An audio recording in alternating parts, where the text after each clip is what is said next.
Hello and welcome to Sanna Nix. I'm Sanna. Thank you so much for clicking onto this video and welcome back if you've seen any of my previous videos. My intentions for today's video was to decorate some neighborhoods for my villagers, but we will be doing something different first. We will later check out the area that I picked for Tulin and Miniru and start decorating there. I won't show the whole process, but there will be a tour of the area at the end of this video.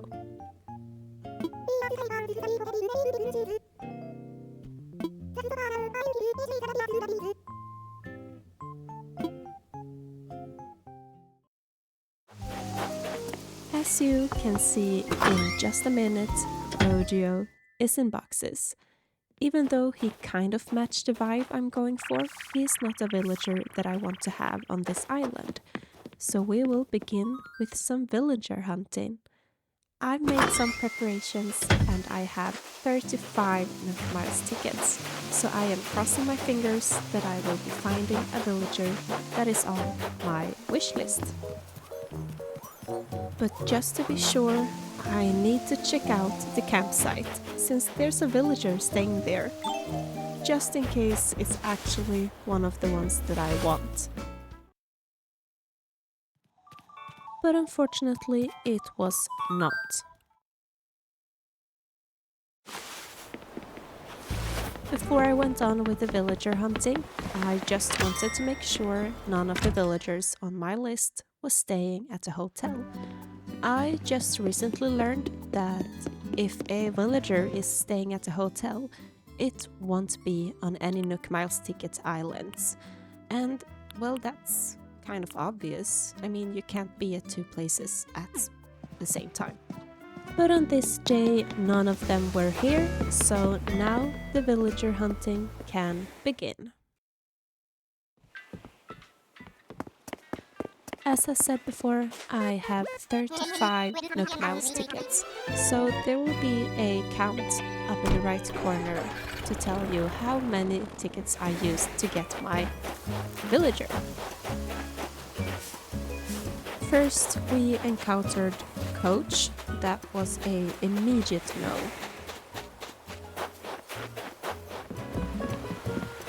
At first, I was kinda happy to see Marina. I love her, but unfortunately not for this island.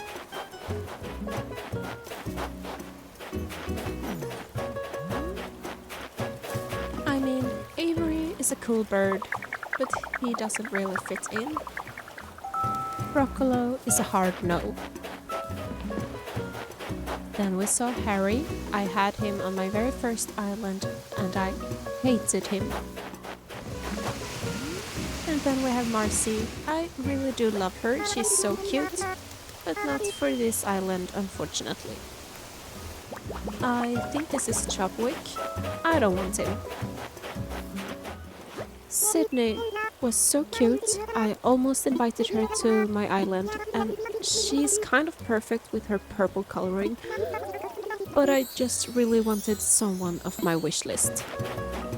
Winnie is also such a cutie, but she had to go. At first I thought it was Bianca, but then I realized it was Rolf.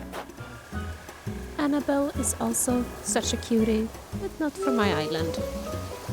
Gaston is a hard pass. Hugh is also such a cute character, but I don't want him. I have no idea who this is, so if you know, please tell me in the comments below.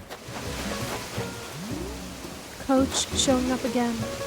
No thank you. And a third time, right after. I just kept on ignoring Sterling as well. Then we had Canberra. Nope. Violet is a hard no as well. I was leaving Olaf immediately. But then it finally happened. I found one of my villagers that is on my wish list, and I was so happy to find her this quickly. I mean, it only took 21 Nook Miles tickets. But now she's here on Nyxoria and I am very pleased about that. With the villager hunting done, it is finally time to do some decorations. But first we are going to put down some paths. And as I've said before, you will find me using this fairy stone path a lot around this island. Usually when I'm putting down paths, I'm doing very much. I do broad passages and I use pathing on very large spaces. But this time around I felt like I need to make room for flowers and glowing moss. So I'm actually not using the paths in a way that I've done before. This way I feel like I have so much more room to decorate, and especially since I'm using a lot of glowing moss and you can't plant them on pathing.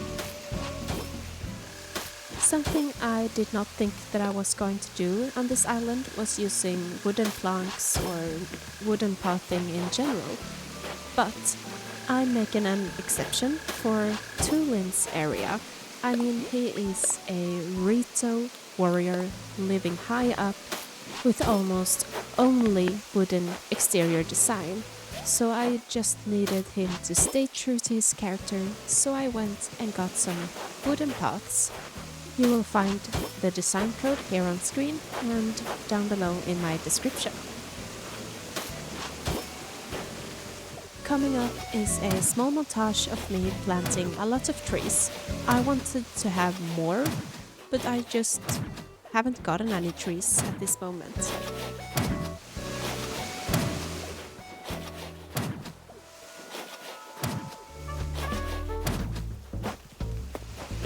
Here we have Minoru's house, and I just started to place some items where I think they would look kind of good.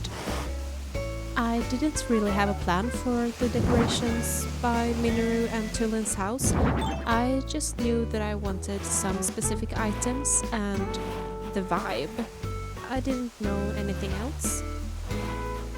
For Minoru's garden or area, I wanted to use a lot more purple colors, since I think it fits her very well, and obviously the giant vines as well. And as everywhere else on this island, I will hang the vines to the cliffs. I thought something was missing, so I went and got this lace rug. The design code for this is in the description as well. I really like this design. It has a certain mystique to it. I just kept on placing some items here and there.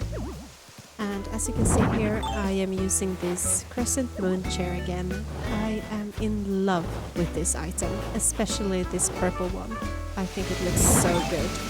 And of course another goddess statue to bring a little bit of Zelda into this place as well.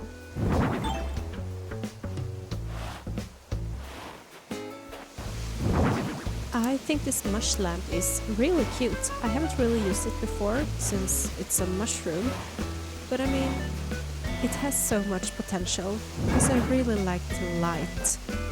And a little fairy in a bottle.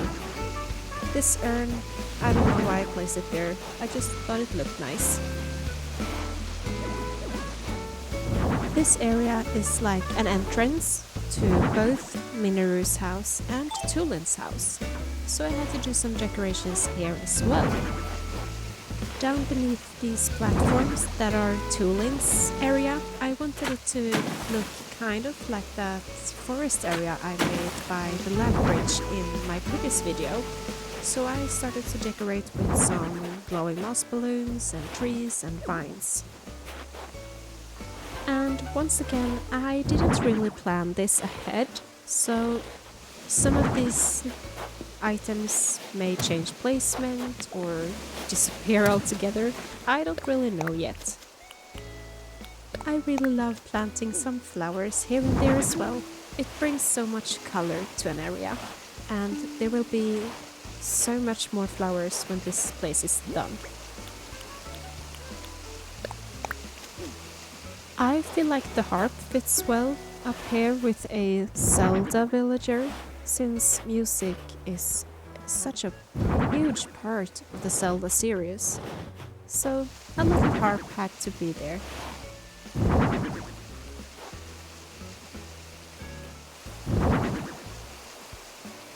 I almost forgot that I had a bunch of gyroids, so I just had to decorate with them as well. They look so cute and they remind me of Koroks, so I just had to place them. Around here I realized that I didn't really have any specific items for tooling, so I will be back there eventually. Fast forward a bit.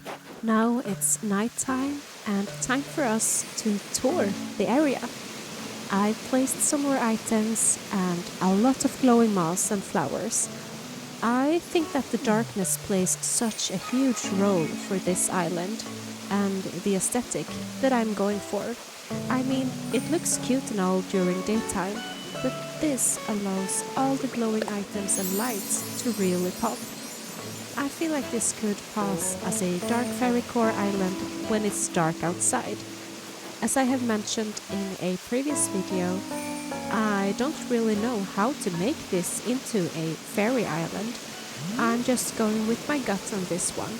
If you think this resembles another type of core, please tell me in the comments below. I feel like this area became very calm and relaxing. It's not too much stuff happening, but I think I managed to make it look rather put together, at least.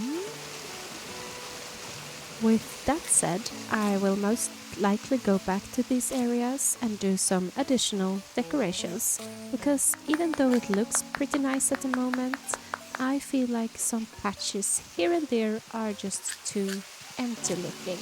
So more trees, more glowing moss, definitely more flowers will absolutely be a part of this area.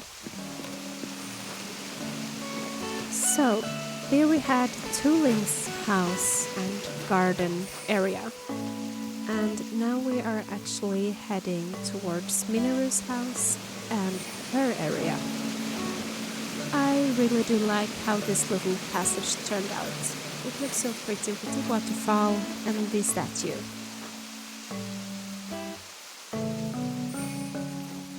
So this is Minoru's area.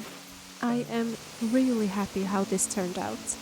With every purple little light source here and there, I think that this is the most magical place at the moment. I really love that every piece of glowing item, except the candles and the moon in the background, are purple. It fits so well. I can't believe I've never really used purple before in Animal Crossing. It is actually becoming my favorite color to use in this game. At this moment at least. So this will have to be it for today's video. In the upcoming parts we will continue to decorate by the villager homes.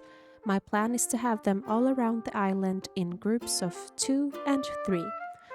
All the other villagers won't be getting areas as big as these two. They get special treatment since they're Zelda characters. I just can't help it. Going forward, I plan to finish the neighborhoods first, then my own house and garden. That will be a whole separate video. Maybe I will decorate both in the interior and the exterior in the same video. And after that I will focus on all of these in-between areas to fill the map with magic. And last I will decorate the beaches, and when the time comes I will do a tour of a finished island, but I have a feeling that is pretty far from now. If you enjoyed this video, please leave a like and subscribe to my channel. Thank you so much for watching till the end. Until the next video, bye bye!